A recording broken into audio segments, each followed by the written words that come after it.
बुराई करना छोड़ दो और मन फिराओ, क्योंकि स्वर्ग का राज्य निकट आ रहा है। हेलो दोस्तों, जय मसीह की, प्रेज़ द लॉर्ड। परमेश्वर आप सभी को आशीष दे, बरकत दे।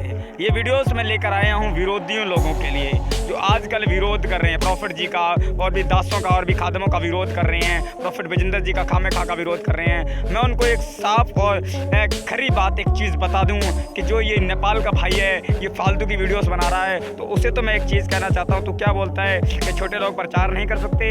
अरे मैं तो ये खास चैलेंज कर रहा हूँ, और तो ये चैलेंज करके बोलता हूँ, अगर तेरे में दम है, हिम्मत है, अगर तू मेरी इस वीडियो को देख रहा है ना, खुद को पास्टर तब बताना जब तुम उस चीज़ की जिम्मेदारी उठाने के काबिल हो जाओ, जब तुम उस चीज़ को मानना स्टार्ट कर दो। चंदन और भी 2-3 यूट्यूबर्स हैं, क्या समझ रखा है तुम लोगों ने? क्या कर लोगे तुम? FIR डालोगे? क्या पोस्टर डालता है कि अपने पापा प्रॉफिट विजेंद्र जी को बचा लो अगर सबूत है तो। अबे मंद बुद्धि इंसान, तू खुद को बचा, पहले नरक की आग से तुम अपने आप को बचा कर देख लो। मैं आपको बोल रहा हूँ, अपने आप के अपने जीवन को बचा कर देख लेना। तुम्हें लगता है तुम बुराई कर लोगे और परमेश्वर तुम्हें छोड़ देगा? तुम यहाँ ज़मीन पर बुराई करके थोड़े से वीडियोस कंटेंट के चक्कर में थोड़े पैसे कमा कर तुम ऐश तो कर सकते हो 2 दिन की, लेकिन नरक में तुम्हें बहुत बढ़िया ऐश मिलेगी। तुम चिंता मत करो। आपको साफ एक चीज़ क्लियर बोल रहा हूँ और बता रहा हूँ, अगर तुम नहीं सुधरे और तुमने जो दोष लगाया है वो दोष तुम पर भी लगेगा। बहन अंशु पहले तो आ गई थी कैमरे के सामने, मेकअप करके लोग बैठ गए कैमरे के सामने। हाँ, बढ़िया लग रहे हैं ना, बहुत अच्छे हैं। क्या बोल दिया, इतना ज़्यादा फालतू बोल कर चली गई। अब क्या हो गया? अब क्यों चेहरा बंद कर लिया? मुँह नहीं रहे ना, मुँह दिखाने लायक नहीं रहोगे।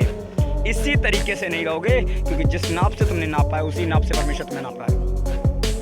मुंह दिखाने लायक तक नहीं रहोगे। कारण क्या है? क्योंकि तुम दोष लगा रहे हो खुदा के कदम पर। भजन संहिता में साफ क्लियर उसने कहा कि मेरे नबियों को ना छुओ, ना उनको हानि पहुंचाओ। क्यों कर तू उसे छुएगा? और उस पर दोष लगाने वाला तू होता कौन है? बिशप विजय इमानुएल जी, आप अपने आप को पास्टर्स कहते हैं, आपको परमेश्वर की बुद्धि होनी चाहिए। मैं आपको बोल रहा हूँ, हमारे पास बुद्धि होनी चाहिए परमेश्वर। अगर हमारे पास बुद्धि नहीं है, परमेश्वर ने हमें इतनी बुद्धि दी है, हम सेवकाई को चला रहे हैं, लाखों करोड़ों लोगों को समझा रहे हैं, बता रहे हैं। अरे अगर हम छोटा सा मैटर सॉल्व नहीं कर सकते तो फिर क्या कर लेंगे हम जिंदगी में? क्या करोगे तुम परमेश्वर का काम? तुमसे खाक भी परमेश्वर का काम नहीं होगा, खाक भी नहीं होगा परमेश्वर का काम। क्यों नहीं होगा? क्योंकि तुम भाई साहब सोशल मीडिया पर आकर अफवाह फैला दिए, ये फलाना पादरी ऐसा, फलाना रिंका पादरी ऐसा है। अरे अपने जीवन को देखो, अपने करेक्टर पर देखो। ऐसी ऐसी बातें लोग बताकर चले जाते हैं जो दुनिया के अंदर हैं ही नहीं, जिनका कोई आज तक खुलासा तक नहीं हुआ। प्रॉफिट जी की दूसरी शादी हो गई। अरे भाई साहब, आज के टाइम में देख ले, लोग एक से परेशान है, दूसरी कौन करेगा? कहाँ बुद्धि है तेरी? कोई पहले ये डाल रहा था, ये 2-3 पास्टर्स डाल रहे थे, ये नेपाल वाला डाल रहा था कि प्रॉफिट जी की 2 बीवियाँ हैं। मेरे हाथ में जिस दिन तुम सब पड़े, मैं तुम्हें बता रहा हूँ, तुम्हारी खटिया खड़ी हो जाएगी जिस दिन तुम पड़े। वचन 2-धारी तलवार है, जो तुम बोलते हो ना अपने मुँह से, ये 2-धारी तलवार वचन है। याद रखना, तुम्हारे सीने को फाड़ देगा, ये गुर्दे को अलग कर देता है। ये वचन 2-धारी तलवार है। अगर वचन का सहारा तुम ले रहे हो तो उस रीति से लो जिस रीति से मैं बोलना चाहिए इसको। गलत प्रकार से मत लेना कभी भी। अन्य भाषाओं के बारे में ये बंदा बोल रहा था, अबे मंदबुद्धि, तूने बाइबल को पढ़ा ही नहीं। बोलना चाहिए, हर दास बोल रहा है। तू अपने आप को साबित नहीं कर सकता कि मैं सच्चा हूँ, बाकी सब झूठे हैं, कभी नहीं, क्योंकि तू खुद झूठा है, चंदन भी झूठा है, और ये 2-3 पास्टर हैं। बहन अंशु, मैं तुझे बता दूं कि थोड़े से पैसों के चक्कर में अपने आप को मत उछालो। मैं बोल रहा हूँ, शांत होकर बैठ जाओ, आपके लिए फ़ायदा होगा। कारण ये है कि आज इंसान थोड़े से पैसे के लालच में आकर अपने ज़मीर को तक बेच देता है। थोड़े से पैसे के चक्कर में अपने आप को बेच दे रहा है। लेकिन हमें परमेश्वर का काम करना है। अगर आप परमेश्वर का अपने 7 साल में जो चीज़ देखी, आपको लगता है कि 7 साल आप वहाँ पर रहे थे, और मेरे साथ ऐसा हुआ है, तो बहन मैं भी PBSM में 8 महीने रहा हूँ कंटिन्यू। आप तो सिर्फ संडे जाते थे, मैं संडे नहीं जाता था, मैं पर डे जाता था। एक दिन भी ऐसा नहीं, नागा नहीं जाता था मेरा, जिस दिन मैं वहाँ रहता नहीं था। तो मुझे आज तक ऐसा नहीं लगा, और आपसे ज़्यादा मेरा माइंड भागता है इन चीज़ों में।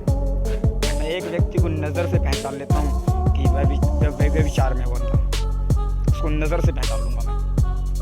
बस उसको खड़ा कर देना मेरे सामने और मैं बता दूंगा वो विचार में है या नहीं, वो पाप में है या नहीं, वो क्या गलती करके आया है वो है या नहीं। क्योंकि खुदा ने हमें परखने का आत्मा भी दिया है भाई साहब। आप सामने वाले को परख सकते हो, उसको जान सकते हो, लेकिन उसका न्याय नहीं कर सकते। समझ गए? आप परख सकते हो, उसको जान सकते हो, लेकिन उसका न्याय नहीं कर सकते। क्योंकि हाय जो तुम न्याय करते हो लोगों का, तुम अपना भी लेखा दोगे। इशाया की किताब में लिखा, आप अपना भी लेखा देंगे। क्या लेखा दोगे, क्या जवाब दोगे उस परमेश्वर को जब वो आपसे पूछेगा कि मेरे बेटे तूने क्या किया? हाँ, तूने मेरे दास को छुआ और तूने उसकी वीडियोस बनाई। क्या कहा था? लोग क्या बोल रहे हैं यूट्यूब पर, क्या भौंक रहे हैं? कुत्ते हैं ये सब। कुत्ता अक्सर भौंकता रहता है। और मैं आपको बोल रहा हूँ क्योंकि पवित्र वस्तु कुत्तों के सामने नहीं फेंकनी चाहिए, इसलिए मैं ज़्यादा वचन नहीं बता सकता इनको, क्योंकि पवित्र वस्तु ये कुत्तों के सामने नहीं फेंक सकता। ये सब के सब कुत्ते हैं एक नंबर के, इसीलिए भौंकते हैं। क्योंकि हाथी चलता है तो कुत्ते 100,000 भौंकते हैं। भौंकते रहो, आप एक दिन थक जाओगे और बैठ जाओगे। दोस्तों, आगे आपकी क्या राय है वीडियो के डिस्क्रिप्शन में आप मुझे ज़रूर बता देना। आगे और यहीं पर